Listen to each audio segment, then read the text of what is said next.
Pascal Beau, bonjour. Bonjour. Vous venez d'intervenir chez RCS sur le sujet de la place des programmes santé au présidentiel. Quel a été le temps fort de votre intervention ?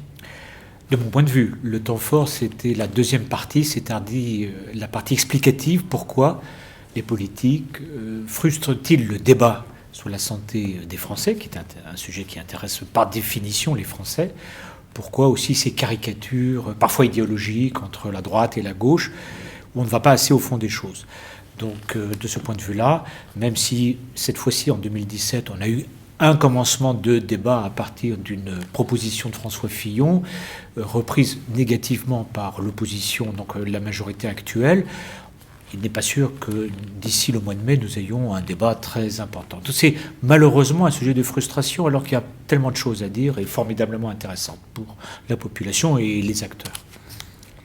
Alors, parmi les acteurs, les industriels de santé sont très peu évoqués dans le débat au sein des présidentielles. Pourquoi, à votre avis ? Pourquoi les industriels de santé sont-ils oubliés, les oubliés, entre autres ? Parce que justement, industriel, santé, ce sont des mots qui ne s'associent pas bien dans, paraît-il, l'opinion publique. Ce à quoi je ne crois pas. C'est-à-dire qu'il faut expliquer les choses, dire les choses. La France a besoin d'une industrie en général et d'une industrie de santé en particulier. Nous sommes en train de la perdre et c'est un sujet majeur en termes de recherche, de développement, d'innovation, de progrès thérapeutique à la disposition de tous, d'emploi, ce qui n'est quand même pas rien par les temps qui courent, heureusement. Et de ce point de vue-là, nous devons nous battre pour faire en sorte que le territoire national devienne un vecteur essentiel du dynamisme et du développement économique. On ne peut plus continuer, c'est un risque majeur pour la France, de dépendre de l'international. Nous n'avons rien contre les laboratoires américains, allemands, anglais ou japonais, peu importe, mais nous sommes quand même des patriotes et nous pouvons voir et espérer que les industries de santé, et notamment l'industrie pharmaceutique, sur le territoire national, soient reconnues. Moi, je constate que l'expertise de nos défauts est excellente. Mais alors, les décisions publiques qui résultent ou qui découlent de cette expertise, c'est pas grand-chose, c'est catastrophique. Malheureusement, il y a là un anachronisme insupportable, dangereux sur le long terme. Vous venez de découvrir RCS.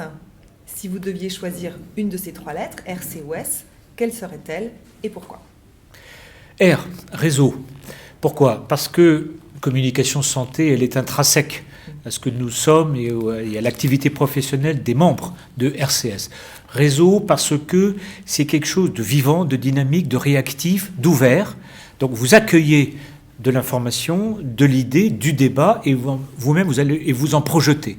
Donc ça me paraît tout à fait essentiel de garder le réseau, de l'étoffer, de l'ouvrir, de faire en sorte que cette créativité-là, en plus j'ai constaté pour une fois qu'il y avait des jeunes dans votre réseau.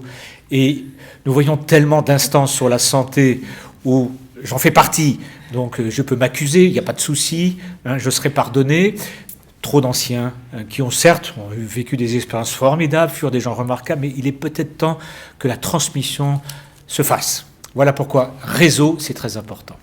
Mais ça ne méprise pas le reste, les deux autres lettres. Merci beaucoup. Merci à vous.